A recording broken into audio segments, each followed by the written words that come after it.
Alrighty, I'm driving back from coaching in the morning, and yesterday I went to my Instagram and kind of asked people what they would love to see me talk about more on my vlog.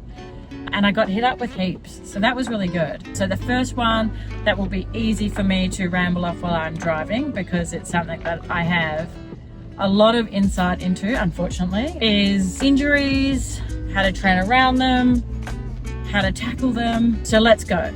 I have been lucky enough to rupture both left and right ACLs throughout my Muay Thai years. One was in training in Thailand. A little Thai boy caught my kick and I tried to twist out of it and twisted my leg. And then the second time was in round 2 of 5 in a Muay Thai fight. I went back to my corner and said, hey, I've done my knee. My corner was like, there's no way you have. And I'm like, no, I've really done it. So we finished the fight. It was definitely not anything to write home about, and I was very sore after. Got straight back into surgery and started rehab from there. So I always think about this, like, the injury fucking sucks. You're gonna cry, you're gonna hate the world, you're gonna go through, like, I say, like the 9 stages of grieving. Accepting it's happened, being upset, being angry, why me? Like, you have to go through that. So just allowing yourself to be a human in that case is really important. Now, the best thing that happened to me with my second ACL was I was invited into a study where they were gathering as much data as possible for return to sports, so return to competitive sports post ACL injury. So I got free physio every week, and then every 2 weeks, and then every month until I returned back to competitive sport. So it was a long journey, but because of that, I had the pleasure of working with some of the best physios that specialize in ACLs. So what it taught me was, firstly, find a physio or a healthcare provider that has actually dealt with athletes in that exact injury and you've seen them succeed at it. Not just Karen from the office has referred you because they've got a physio down the road. There's physios really specialize in different things. We sat down together, and at every week post-surgery, we had a goal that they wanted me to hit. So for example, 6 weeks post-surgery, they wanted me on the bike. 12 weeks post-surgery, I could box on the spot.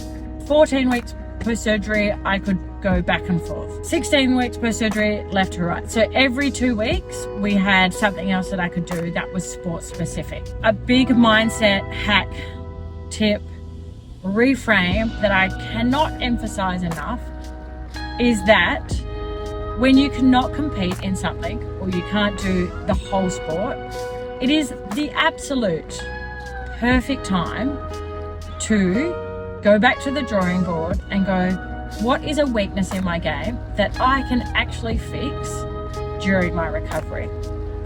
So for example, before one fight, I did a grade 2 tear in my ankle because I got swept in clinching and I couldn't kick for the rest of that camp.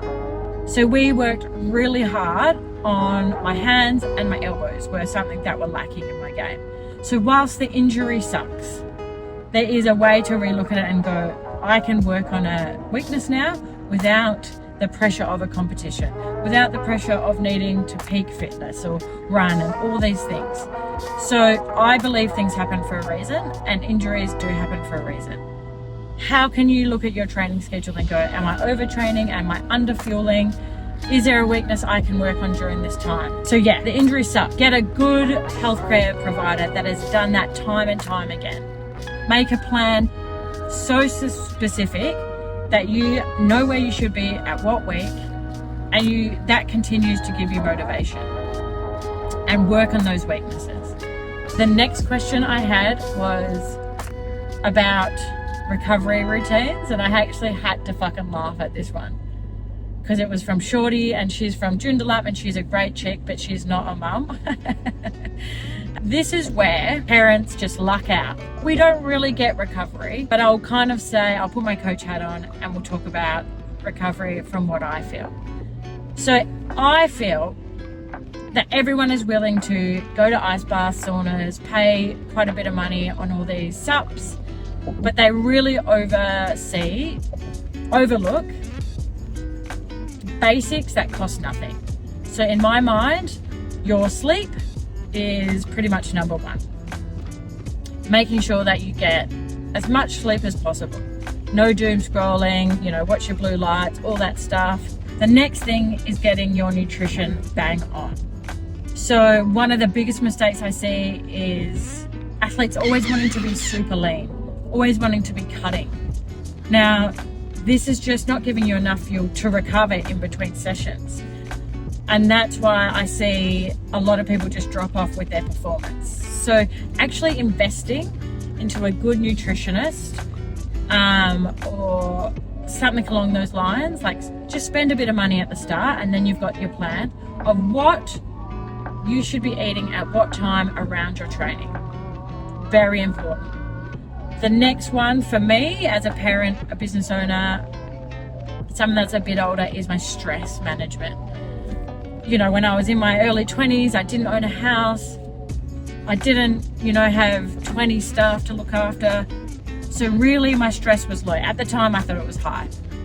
So I really need to look at, okay, I know that Monday at work is my really busy day. I have lots of meetings, there's lots of numbers, there's lots of data being thrown around, lots of goals. Is that a good day for me to be really pushing at the gym? No. So I kind of map my training around my days at work, and there are some times where, I can't be in control of things, but managing my stress is a really big thing. Now, overtraining, everyone thinks the more I train, the better I'm gonna get. And I have been this person, and I am that person. It is deep inside my soul that more equals more.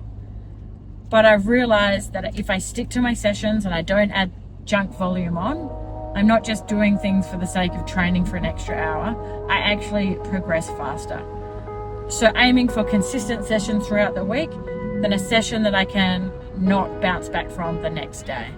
So for example, I go really hard one night, I do extra, I run a bit harder, I do extra sprints, I do extra pad sessions. The next day you just wake up feeling like, oh, that training the next day is going to feel like shit, and it's this snowball effect.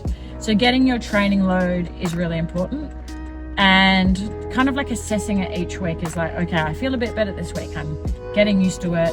Maybe I could have gone a bit more, so playing around with it, but consistency is key. So what I eat in a day, being super realistic. Now, I'm going to waffle on again.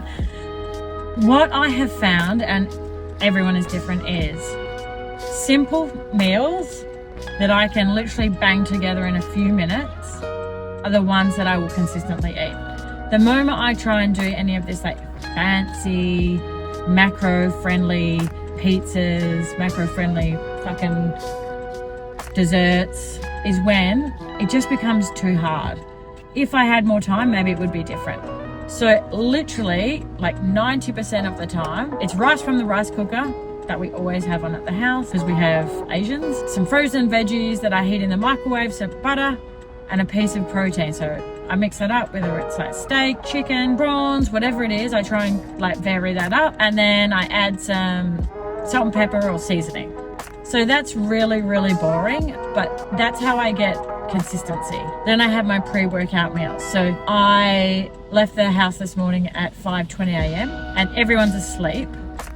So I don't really have time to bang around the house. I don't want to wake anyone up because if the kids wake up, my day is over. So literally, I get to the gym and have like a bowl of cereal before my morning training session. In the afternoon, I might have like honey on toast with banana. That seems to me my go-to at the minute. Or I love making loaded toast, which is like protein yogurt on sourdough with some like strawberries and honey or Nutella. So I generally keep my pre-training meals low fiber, high carbohydrate, low fat, low to moderate protein. I just find I can smash out a good session. My stomach can handle that. And again, it's the same things over and over again. I'd like to keep things really consistent, fast, doable. For me, oats just sit in my belly. I know a lot of people love overnight oats. They just don't sit right in my gut. So I think it's about playing around with what you love to eat, what your gut can handle, and the time frame of when you eat it. So I'm the hour out girl. I'm on my husband. He has to have like 2-3 hours before training. And that's just personal preference. I don't meal prep in the sense of I get 10 containers out and I put the rice in every one, and then I get the veggies in every one, and then I reheat it in the microwave, because I work from home and I hate reheating meals. So I love using things like rice cookers, air fryers, pre-made things like the veggies, pre-made salads from Coles. I love cutting up like just heaps of carrot, veggie sticks, celery, cucumber, capsicum. Same thing every day, a bit boring, and then on the weekend we have a bit more fun. All right, happy Monday, guys. I am back for a new week of vlogging. So it was my birthday on the weekend. We had a lovely dinner at a good Thai restaurant called Ladder, which I always go to. And something that is coming up this weekend that I'm really excited about is we have 2 debutants for the gym having their first ever Muay Thai fight. So we have Alex, who is from Highgate. Alex has lost something like 40 kilos since he started training Muay Thai. And then we have Connor. He's a great kid. I really have a lot of time for Connor. He's very strong. He's very fast. You know, he is 8 and 6 roster, which is a challenge, but I feel like he'll get it done. I'm very excited for them both. So yeah, that's this Saturday. Nothing really exciting this week besides that. So I wanted to do a bit of a recap about the whole experience as well. And I feel personally, for me, that I'm really in this transition in my life where part of me is a professional Muay Thai fighter. And then the other half of me is like a mum. And then the other half of me is a business owner. Like, just thinking about like a Muay Thai fighter and being a mum, they are on different ends of the spectrum. And most Muay Thai fighters literally cannot relate to me, because my life outside of the gym is just so different to that of a Muay Thai fighter.